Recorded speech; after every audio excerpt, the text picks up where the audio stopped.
Bueno, ya estamos acá con el economista Aldo Oram para analizar los hechos más destacados de la última semana en materia económica. ¿Qué tal, Aldo? ¿Cómo andás? Muy bien. Gracias por venir.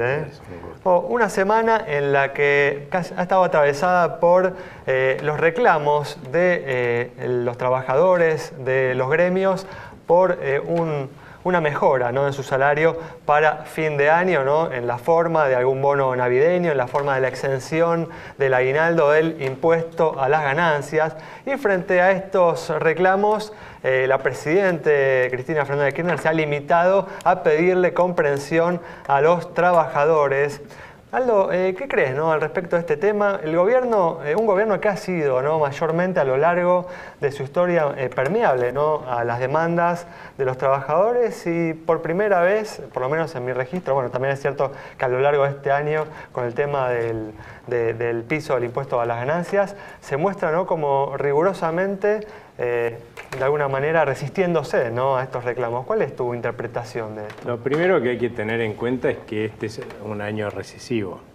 Ya desde finales del año 2013 la Argentina ha entrado en recesión. Esa recesión viene acompañada de desempleo.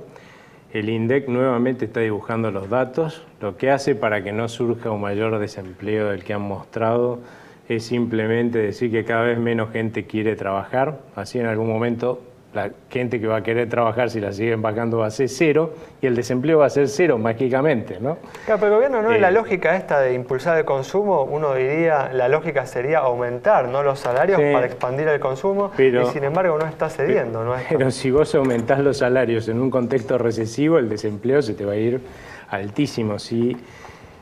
Mira, para que vos te des una idea, si en el tercer trimestre de este año se hubieran contabilizado la misma cantidad o proporción de gente que quería trabajar que en el tercer trimestre del año pasado, hoy el desempleo sería de alrededor del 10%. Claramente eso te genera una restricción por parte del sector privado y sobre todo del gobierno, que no va a querer que se le amplíe el desempleo, a dar aumentos de sueldos que lamentablemente no se pueden pagar.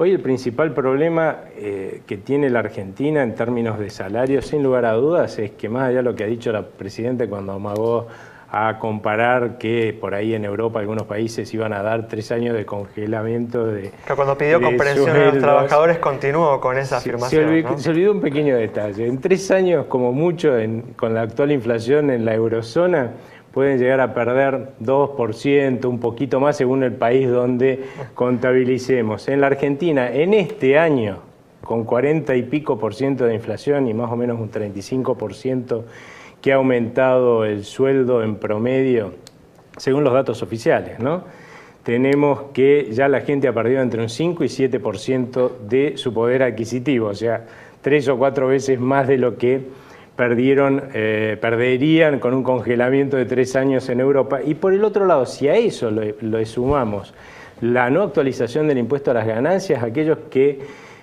tienen que pagar impuesto a las ganancias, se calcula que la pérdida debe estar entre 10 y 14, 15% del sueldo. Ese es el gran problema que tenemos, el peso del Estado. En definitiva, igual por eso, la postura del gobierno de resistirse a los reclamos de los trabajadores tiene que ver con una manera de proteger los niveles de empleo, digamos, que se están deteriorando. Y la caja, porque también podrían haber dicho, bueno, no apretemos tanto a los trabajadores que pagan impuestos a las ganancias, que son muchos, no son tan poquitos como dice el gobierno, pero por supuesto, si uno pretende gastar como está gastando este gobierno, tenés que apretar y exprimir como una naranja todo el que se te ponga adelante.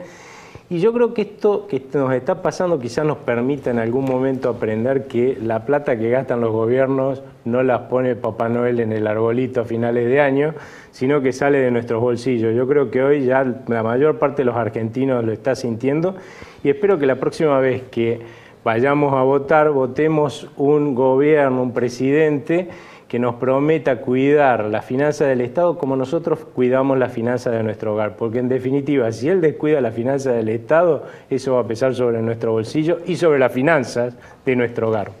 Ahora, Aldo, hablas de una recesión, de un estancamiento que decís comenzó a fin de 2013, pero sin embargo muchas empresas en rubros muy distintos van a pagar un bonus, un bono adicional de fin de año justamente para compensar la inflación. ¿Cómo se explica, ¿no?, esta dicotomía de que dicen que las cosas van tan mal y sin embargo tantas empresas están dispuestas a, bueno, pagar un adicional a sus trabajadores?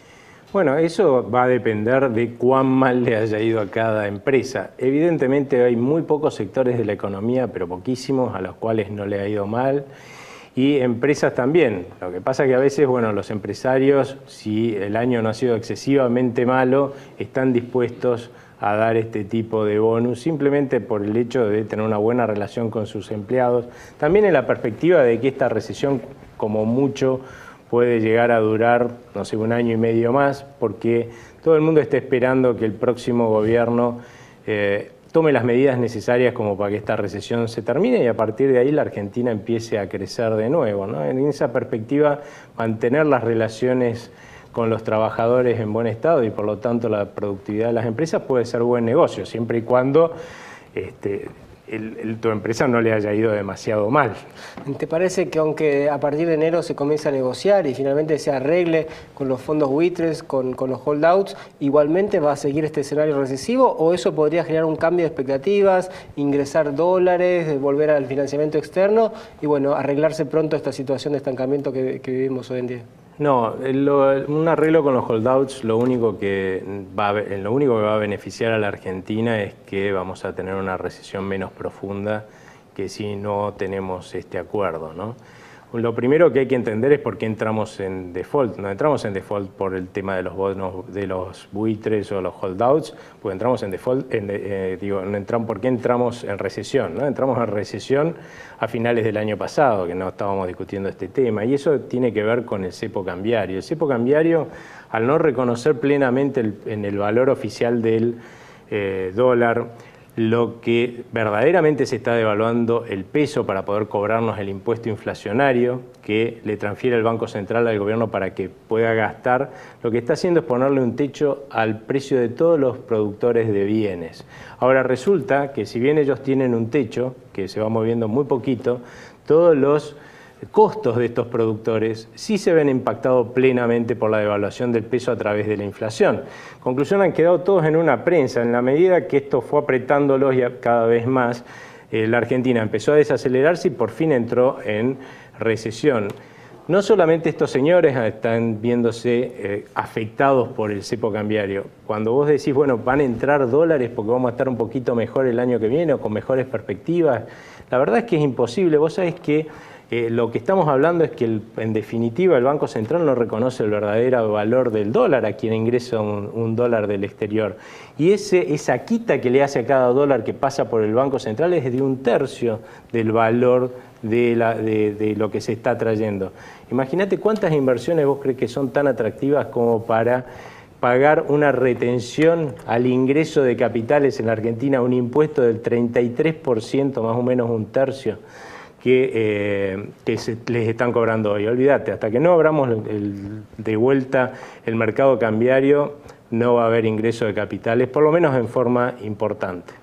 Aldo, por lo pronto, igual el gobierno ha logrado, ¿no?, controlar la situación del mercado cambiario.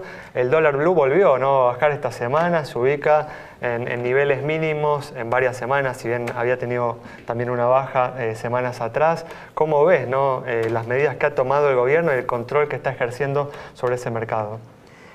Yo creo que la parte positiva de lo que se ha observado del accionar del gobierno en parte ha sido el hecho de cambiar la forma de financiamiento a través de colocar bonos en el mercado. Eso, por supuesto, es importante porque baja la presión 30 segundos, en financiamiento sobre el Banco Central y eso significa menos emisión a la larga y por lo tanto también menos presión sobre el dólar blue. Pero igual van a necesitar emitir un montón y yo esperaría que hacia finales de este año, principios del año que viene, nuevamente tengamos un dólar blue subiendo. Que vuelva a haber presiones así en el mercado cambiario. Muy bien, bueno, Aldo, muchas gracias por haber Gracias estado con nosotros.